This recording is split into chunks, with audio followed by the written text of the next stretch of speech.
อันน่ะสาวโสดมายังมานอนอยู่นี่บ่น้องสาวโสดยังนอกสาวสะอันบ่สานกับน้อยเด้ยังนอนบ้านเก่ายังนอนอยู่นี่น้องนอนอยู่ในคือเก่าผู้เดียวบางเทื่อผู้เดียวบางเทื่อกับลูก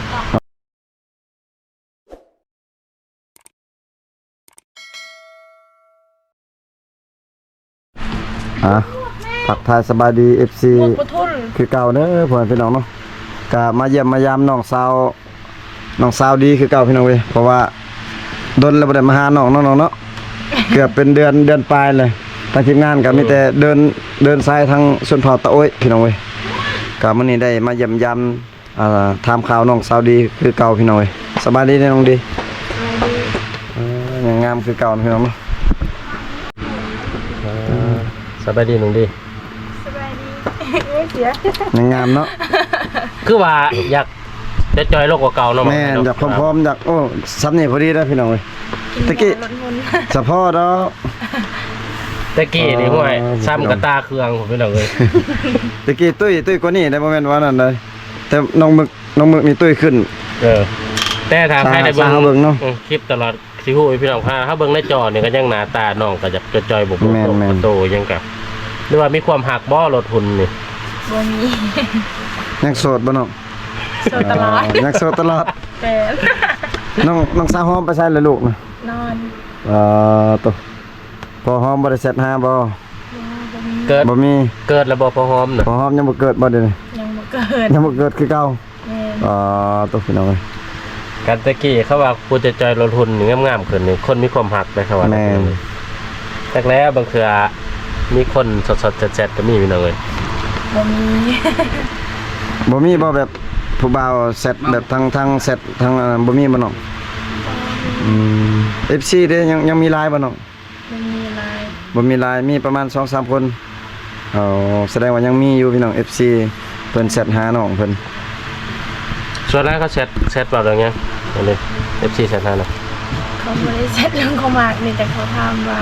สบายดีบ่น้องดีก็ตอบกินข้าวกินน้ำแล้วบ่จังสิบ่แบบถามแบบ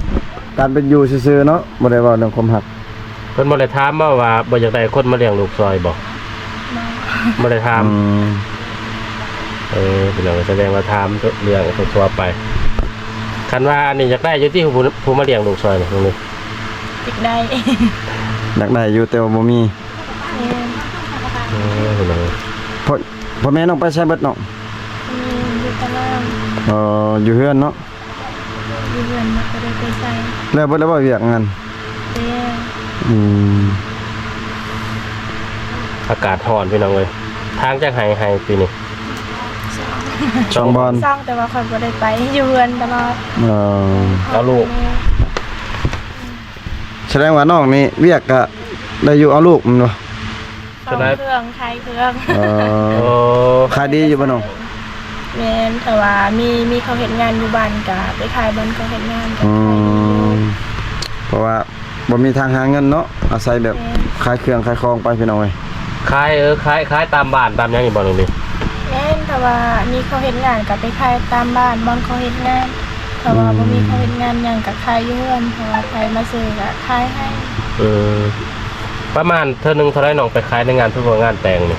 ได้ประมาณเท่าไรกำไรประมาณเท่าไรได้อยู่ได้ประมาณ500,000แต่ว่าปั้นให้น้องจุไปนำเนสาวน้อยสาวสะอันเพราะว่าสิไปขายผู้เดียวแล้วก็บ่กล้าไปเครื่องลายเนาะเนี่ยเขารักเครื่องละของเนี่ยเนาะว่าเขาก็บ่มีรถเนไปก็จ้างให้เข้าไปส่งเนใส่น้ำมันให้เข้าเนเพราะว่าช่วงนี้น้ำมันมันก็แพงเนแสดงว่าสิไปซื้อไปขายเครื่องนี่จ้างเขาเจ้าไปส่งอีกแม่นต้องให้เขาเจ้าค่ะแบบค่าซื้อยาสูบยาหยังนะแต่ว่าบ่ให้ก็เข้าก็บ่ได้ว่าอีหยังแต่ว่าให้เพื่อน้ำใจเพื่อศาสนาจังใจเข้าง่ายมาสิซะเนาะหากันพี่น้องเอ้ยถ้าบ่ให้เข้าก็บ่ได้ว่าอีหยังไปขายชนแล้วเครื่องมันยังเครื่องยังแน่นอนไปขายในงานแต่งงานยังไงจุขนมจุจามเอ็นจุอะไรเงี้ยเบี้ยทำอันนี้ก็ซื้อซอยตอนนั้นน้องไปขายอยู่บ้านโลกก็ขายดีอยู่เครื่องเอามาบักลายๆก็ขายเบิดสมมติว่าไปขายอยู่บ้านโลกเนี่ยน้องไปนอนเลยบอกหรือว่ามากลับมาบ่ได้กลับมานอนแล้วบ่ได้นอนซ้ำบ่ได้ทอดแจ้งเลยขายแจ้งเลย คือลึกเป็นพี่น้อง แสดงว่าหิวรับหิวนอนอีกพี่น้องเอ้ยเพื่อสิได้เงิน ช่วนี้น้องจอยก็ย้อนว่าแบบว่าน้องบ่เพียงพอ อืม ออนไลน์เขาจะเอาเมียเอาเขาเฮ็ดดองกับไปขายบนเขาเฮ็ดดองเขาอันนั้นก็เลยบ่ได้นอน ก็ค่ายแนนลดทุนไปในโตเนาะ ลดทุนไปนำ จอยขึ้นงามกว่าเก่าพี่น้องเอ้ยเดี๋ยวนี้ จุสะอันจุน้อยแหละไปนั้นบ่ได้ไปผู้เดียว สไลด์ไปซื้อเขาไปซื้อในผู้บ่าวเขานั่งกินอยู่หั่นเลยบ่คือเราเบียร์ก็นั่งกินอยู่หั่นเลย แบบว่าถ้าว่าเขาเจ้าเต็มใจอยากซื้อซอยเฮาเขาเจ้าก็ไปกินบนเฮาแต่ว่าเขาไปเอาบนไปเอาให้ไปกินบนอื่นเฮาก็บ่ได้ไป อืม แต่ว่าเขาเต็มใจอยากซื้อซอยเฮาเขาก็กินอยู่บนห้านเฮาอัน กินแล้วเขาต้องเลยยินในเบียร์ยังให้เขาบอก แม่นเบิ่งแย่งอยู่นํกันกับสาวน้อยสาวสะอาดนั่นแหละ ไปมื้อนั้นก็ไป4คนจ้างให้เขาเจ้าไปส่งให้รถไทยไป โอ้ เจ้าก็ไปส่งให้ โอ้เอารถไทยผมคิดว่าเอารถจักรบ่แม่นบ่ เครื่องลายดีได้ ร แส ถ ด จั ง กรแกบ่ได้ อืมแสดงว่าเครื่องลายเลยเนาะด้วยอืม ใช่ได้อยู่พอได้ซื้อสบู่อาบน้ำ อืม แล้วนี่ ก็ดีแล้วมี มีอาบน้ำนี่เนาะ เดี๋ยวนี้ใส่สบู่แบบดีๆ คือน้องไปขายเครื่องนี่น้องหอมอยู่กับไผลูกน้องนะ ลูกอยู่กับแม่ โอ้ เดี๋ยวนี้แบบว่าสบายแน่เพราะว่าเพิ่นก็ใหญ่แล้วไปใส่มาใส่ก็สะดวก เพิ่นบ่อยังห้ามปานใดเนาะ แม่น มีแต่ เมื่ เขา อไร บอก เขาบ่ได้ลูกบ่ได้นอนน้ำข่อยซุงเลยบางเทื่อเขาก็นอนน้ำแม่ อืม เขาบ่ได้ติดข่อยเพราะว่าข่อยไปตลอดช่วงนี้ไปขายเครื่องไปเล่นเราก็อยู่เพิ่นน้ำแม่ข่อย โดยลักษณะสิไปเวียกหรือไปขายเครื่องแล้วก็บอก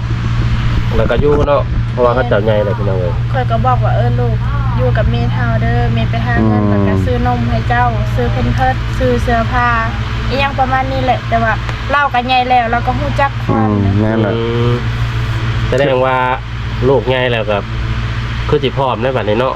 สร้างครอบสร้างครัวใหม่หรือว่าจังได๋ ซ้ำนี่ในพร้อมแล้วบ่ซุมเรามีผู้แต่งผู้อยากมาแต่ง ก็ยังบ่ฮู้เทื่อเพราะว่ายันเขาบ่ฮักลูก เออ เพราะว่าเห็นในข่าวในโทรศัพท์มันก็หลายก็เลยแบบ ย่านเนาะ แม่น แบบเอาไปเพราะว่าฮักลูกที่เต้าเนาะ แม่นแต่ว่าเรื่องแบบทุกอย่างบ่ติขอแค่แบบ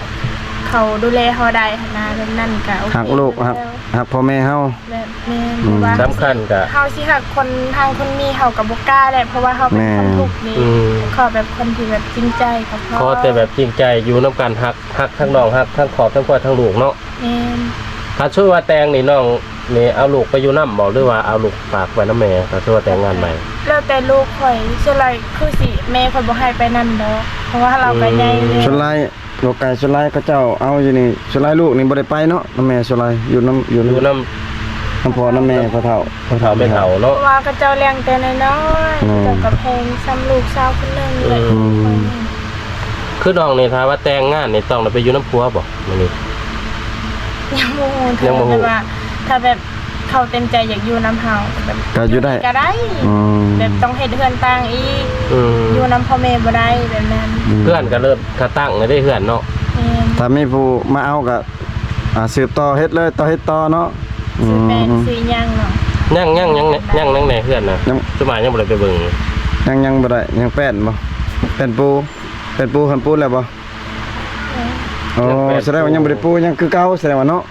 บ่ได้เฮ็ดเลย สิว่าสิอันซื้อให้แต่ยังบ่เห็น ก็เงียบเลย เงียบเลย เพราะว่าเพิ่นสิชื่อ พี่น้องเอ้ยคันไผใจดีก็ซื้อแป้นปูเพื่อนให้น้องแน่ เป็นปูกับเป็นแอมผ้าแอมเนาะ โอ้เป็นแอมบ่ได้ก็ได้ขอแค่ อ๋อ ได้แต่เป็นปูก็โอเคอยู่ อ๋อ เพิ่นว่าคันได้แป้นปูเพิ่นสิไปหาซับเอาไม้ยังไม่พุ่งไม้พางเนาะ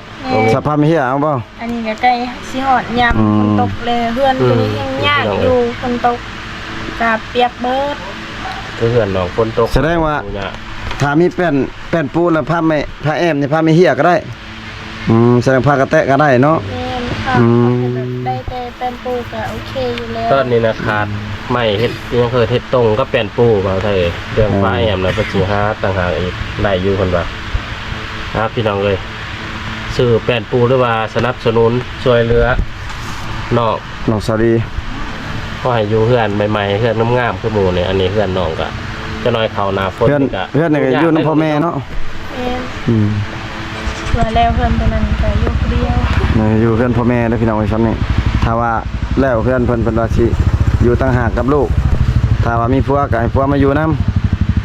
พี่น้องเอ้ย รู้สึกว่าได้เนาะ คือสิบ่มีได้ผัวเนาะ หลายคนมาถามอยู่ในย่านแต่น้องนั้นบ่เปิดใจแบบเดี๋ยวมีคนใหม่เลยจังหั่นน่ะ แต่ยังบ่ฮู้เทื่อแหละบางเทื่อก็เขาเห็นข่อยตัวจริงเขาก็บ่มักข่อยอีกยังบ่ได้เพราะว่าคันว่าอยู่ต่อหน้ากันก็เว้าได้แบบนั้น คันแบบต้องมาเบิ่งหน้าต่อหน้าเนาะ ต้องมาหากันข้างในเนาะ ที่ได้ไปเบิ่ง จะว่าสั่นขาสั่นคือนั่นบ่ได้เนาะ เห็นแต่ในโทรศัพท์ผมไม่เห็นตัวจริงนั่งไก่กันอยู่กับบ่ฮู้กันพี่น้องเอ้ยน้องก็ถือว่าแบบตัวจริงแบบได้ในโทรศัพท์นี่ว่าเฮาถ่ายนี่ก็แบบนั้นแหละพี่น้องเอ้ย ขนาดน้องยังบ่ต้องปก แสดงว่ากันว่ามีคนมักคนหักกับพร้อมเปิดใจพร้อมแต่งงานพร้อมใหม่อยู่เนาะตรงนี้เนาะ แม่น แสดงว่ารับได้เบิด ขอแต่คนหักทั้งน้องเพิ่นว่าหักทั้งน้องดีแล้วก็หักทั้งลูกเพิ่นที่ว่ารับได้ว่าสิซ่าเนาะมองได้เนาะ แม่ ก็พร้อมสิแต่งสิแปลงนำเพิ่นว่าขอจะจริงใจ ชุนถ้าเพิ่นอยากมาแต่งมาขอนี่ค่าดอกนี่แพงบ่ ค่าดอกมัน สิเอาซ้ำเก่าบ่ซ้ำได้ค่าดอกน้องน้องกะว่า กันใดก็ได้คัดของให้หลายก็ให้ดี อ๋อ แต่น้องก็เว้าบ่ได้แหละเรื่องคารามต้องไปตามพ่อแม่ ซ้ำได้ก็ได้เนาะอ๋อตามแบบอิงตามแบบว่าผู้บ่าวได้หรือว่าผัวได้เนาะ อืม เพิ่นได้ซ้ำได้เพิ่นให้ซ้ำนั้น ทางฝ่ายชายเพิ่นมีหลายให้หลายก็ยังดีเพิ่นว่า โอ้ ถ้าว่าบ่มีหลายก็ให้ได้จัก10ล้านเนาะน้องดีเนาะ เอ็น สมมุติว่าอ้ายได้5ล้านนะสมมุติว่าตัวอย่างอ้ายเป็นผู้บ่าวนี่เอามักน้องนี่ ได้ แสดงว่าได้เนาะ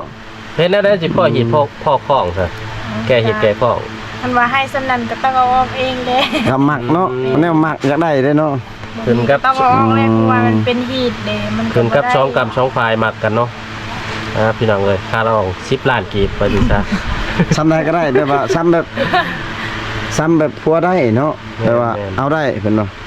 เพราะว่าน้องเพิ่นก็อยากได้พอหอมแต่โดนๆแล้วพี่น้องแต่ยังบ่ได้แต่ เอามาหาน้องนี่ก็ได้แต่2ปี3ปีเนาะ2ปีบ่ 2 ปี ก็ยังจึงหาโอกาสที่ว่าพ่อคนที่ว่าจริงใจอยู่พี่น้องเอ้ยก็บ่ตีน้องๆเพราะว่าผ่านมาก็เคยคิดหวังมาเลยเนาะตรงนี้เนาะเพื่อสิเริ่มต้นใหม่อีกก็ต้องได้เบิ่งดีๆคักแน่พี่น้องเอ้ย ขึ้น อันน่ะสาวโสดมายังมานอนอยู่นี่บ่น้องสาวโสดยังนอกสาวสะอันบ่ เอ็นซานกับน้อยเด้ ยังนอนบ้านเก่ายังนอนอยู่นี่น้องนอนอยู่ในคือเก่า แม่ ผู้เดียว บางเทื่อผู้เดียวบางเทื่อกับลูก โอ้อยู่ไหนนี่น้องดีเนาะนอนอยู่ไหนนี่เนาะนอนกับลูกบ่ เอ็น โอ้แล้วอยู่นอกนี่แม่นสาวโสด2คน ซานกับน้อย พี่น้องเอ้ยเป็นได้สัตว์ผู้บ่าวเดี๋ยวนี้มาดินคือเก่าบ่ บ่มี บ่ บ่ มี มีเลย แม่น อืม อืม เพราะว่าช่วงนี้นะมันกับเพลงแน่ เขาเจ้าบ่มีเงิน แม่น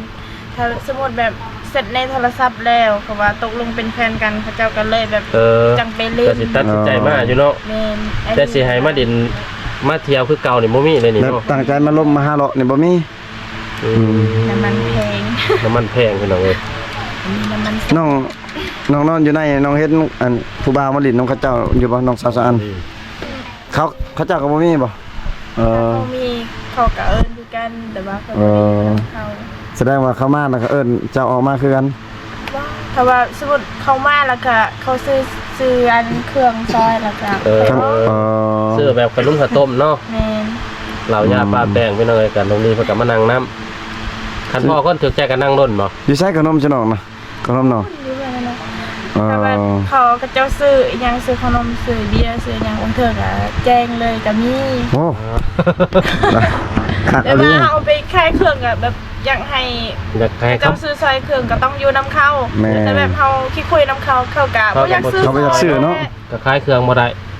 อันนี้บ่แม่นว่าจักสันจังซี่เด้อพี่น้องเป็นแบบทางขีดคล้องประเพณีทางเขตชนบทเฮา แม่ ก็สิแบบก็คือกันทั่วไปในแบบลักษณะถ้าว่าจะคล้ายเครื่องเขาเจาะก็ ต้องเอาใจลูกค้า ว่าเอาใจลูกค้านะพี่น้อ ถ้าง บ่ใจลูกค้าก็ห่วยพาก็บ่อยากซื้อน้องเนาะ คือ ซื้อทงหนึงสองทงกับเมื่อแล้ว คือลูกค้าเนี่ยนั่งกินจนเลิกคือเขาเปิดห้านก็ต้องได้อยู่น้ำลูกค้าพี่น้องเอ้ยพี่น้องมีเพิ่นว่า เมื่อคืนนี้เขาเจ้าก็ไปปุ๊บไปซื้ออันนั้นขนมกับน้ำสติ๊ก12โมงเขาก็ตื่ เอน เขามาซื้อซอยก็เฮงดี น้องบ่ได้เอาเครื่องมาอยู่นี่บ่เครื่องขาย บ่กล้าเอาไว้อยู่นี่ อืมใช้ขึ้นมาหลายคนเนาะเขาหลัก โอ้เอาไว้บอน ที่อ้ายไปถ่ายชุดก่อนกับเบาน้อมน่ะเนาะ แม่น มาได้นี่เต็มอยู่บ่เครื่องน่ะ ธรรมดา ขึ้นไปเบิ่งบ่ว่าถ่ายจักบัดตอนชิ้นแรงๆรู้จังได๋ คันเบิ่งห่านบ่ นั่นว่าจะจากเบิ่ง เบิ่งได้อ่ะ เบิ่งได้บ่ จะหาเบิ่งหาติดตามนำกันพี่น้องเอ้ย ไปเอาเครื่องจ่ายเงินแน่แล้วก็เป็นแน่น้ำเขาแน่เพราะว่าบ่อยากไป2-3เทื่อนะ อ้าวแสดงว่าเครื่องน่ะน้องแบบติดหนี้นํเขาแน่ เป็นนี่ยังร้านหา โอ้ติดหนี้เอาขนมฮะน้ำเวียดบ่ แน่ เขาก็ให้เนาะ โอ้ให้เอาอยากได้สันใดเขาก็ให้ โอ้ เพราะว่าเขาเชื่อใจเฮาเด้เขาได้เงินสันใดแล้วก็ไปส่งหมู่บ้านนี่ก็ไปส่ง500,000 อืม ยังร้านหาน้องเป็นมี3ล้าน อ๋อ ร้านหาน้องใจายแล้วแต่ว่ายังร้านหา ลักษณะเขาแห่งอยากฆ่ากับเฮานะ อืม เพราะแต่เข้าหูบอลเฮาบ้านได้เนาะ แม่น เขาจะเอาให้โลดพี่น้อง บอลเจนนี่ก็แบบว่าจดไว้เบิด หันเวียดชาวเฮบ่ บ่แม่นหันไปตีติดกับหันทองเลย อืม หันล้อแล้วเขาไปเอาเครื่อง คือดอกมะขายแต่ละอย่างนี่กำไรประมาณจักพันคือน้ำสติงเนี่ยเอา น้ำสติ้งกับเก็ตหนึ่งกับ70,000กำไรประมาณนั้น อืม ก็ได้เลย แกันหนึงจักตุกเนาะ ลืม สอง ไป บ่ บ่ทำ โลนึงเว้นบ่ ก็เอาไปว่าเป็นเก็ตเลยนะ เป็นเก็ต อืม แพ็คหนึ่งก็มี6 ตุก แพ็คหนึงเลยแต่ว่าแก๊สหนึงประมาณ2แพ็คบ่กว่าเด้ กว่า เออ น้ำบัดน้องมาขายอยู่ในงานนี่ตุกหนึงเท่าไหร่ซะ ตุก12ค่ะ คือบ่ขายตุก15 โอ้ยยันเขาบ่ซื้อเลยขายแพงกว่า บ่มีบางบ่อน15,000เลยน้อง ขายเด้ เขาขาย15เด้อ เคเรือน15,000นะ คนไปขายอยู่บ้านโหลด12นั่นแหละบันหานเขาเจ้าขาย15เขาเจ้าก็บ่ได้ไปซื้อเขาไปซื้อเขาเอง แม่นบอกค่ะกรณีแบบนั้นเฮาขายหลายคนน่ะขายรุดก็เขาซื้อโอ้พี่น้องเอ้ย เอากำไรล้างเงิน ถือว่ากำไรเทื่อนึงน้องไปขายนี่ก็ถือว่าได้เพราะได้ซื้อบักเพชรไปได้ไปนัวเนาะ กำไรรายเติบอยู่ซะ เทื่อละ500หรือ1,000พี่น้องเอ้ย ตั้งเธอแบบว่าทำมาหาตั้งใจสิอันนั้นบ่ได้ซื้อสบู่อาบน้ำหรือว่าซื้อเครื่องในโลกก็ถ้าเป็นเก็บไว้ก็ได้อยู่สิซื้อเขาอันนี้มันก็สิซื้อลายแนวลายยางหั้นนะเพราะว่าสิในเฮือนก็มีแต่ค่อยผู้เดียวนี่แหละอยากเอาออกเครื่องแบบว่าเพราะว่าแป้งนัวหรือว่ามักเผ็ดนะเกลือก็มีแต่ค่อยผู้ แต่ เดียว มีแต่น้องเบิ่งแย่งครอบครัว ข้าวก็ยังบ่พอกินเบิดบ่น้องเบิดบ่เด้อ อืม ข้าวสารหั่นเด้เบิดแล้วว่าแบบที่เขาให้เบิดแล้วบ่อ๋อแสดงว่าเดี๋ยวนี้หาซื้อแล้ว ซื้อแต่โดนอยู่แล้ว ซื้อแต่โดนแล้ว แสดงว่าเขาวน้ำสับปลาน้องก็ยังบ่กลุ่มกินพี่น้องเอ้ย คือเก่าเนาะ แม่น ยังหลายปีได้เพื่อสิได้พูดเข่าเนาะ หลายเดือน ยังหลายเดือน หลายเดือนอยู่เพื่อสิได้หูดเข้าไม้หั่นนะ อันนี้หากันแล้วถามยังบ่ทันพูดซ้ำ พอแห้งเลยพี่น้องเอ้ย เนี่ยได้กะสู่ส้นไปหั่นแหล้วใครแน่แต่ว่าได้ขายเครื่องขายของพี่น้องเอ้ย ถ้าว่า FC ท่านใดอยากสนับสนุนน้องแบบใดก็สามารถช่วยได้เนาะ เพราะว่า ช่วยข้าวบ่ช่วยเป็นเงินบ่หรือว่าอุปถัมภ์เฮือนน้องบ่ก็ได้เนาะ พี่องอ้ยเพราะว่า เพ ได้ ราะว่า ดี น้องยัง กะ ขาดเกิน หลักๆก็คือเพื่อนน้องยังขาดแป้นปูพี่น้องเอ้ย ยังจึงแต่ดนแล้วเนาะ จึงจะเฮิงน่ะเฮาก็จักสิว่าจังพี่น้องก็หาสองทางกันแต่ว่าก็บ่ยังบ่มีอะนะ นี่ มีแต่คัน FC เพิ่นใจบุญหรือว่าเพิ่นอยากช่วยจะเรื่องคนละเล็กน้อยก็บ่สร้างว่าพี่น้องเอ้ยตัวนั้นแต่จังถาเบิ่งนํกัน พี่น้องเอ้ยกะเยี่ยมยามทำข่าวน้องสาวดีกะมาไลน์เลยพี่น้องเอ้ยเนาะก็คือ FC ได้ฟังอยู่ในคลิปของเราเนาะพี่น้องน้องเพิ่นก็ยังโสดยังต้องการประหอมอยู่พี่น้องเอ้ยกะดนแล้วบ่ได้เนาะน้องดีเนาะกะถ้า FC ท่านใดอยากสนับสนุนกะคือว่าล่ะพี่น้องเอ้ยทักหาน้องได้หรือว่าทางทีมงานเฮาได้พี่น้องเอ้ยเฟซน้องยังเล่นคือเก่าติน้อง เก็บเก่าแหละ อีน้องดีเนาะน้องดียังก็ลืมเลย เราเรียน พี่น้องดีลูกสาวเดียวพี่น้องเอ้ยกะคลิปนี้กะเบาไทยก็สิได้ขออนุญาตปิดคลิปไว้เพียงเท่านี้ก่อนพี่น้องเอ้ยอยู่ดีมีแฮงเบิดสุขทุกคนพี่น้องบ๊ายบายแน่เนาะ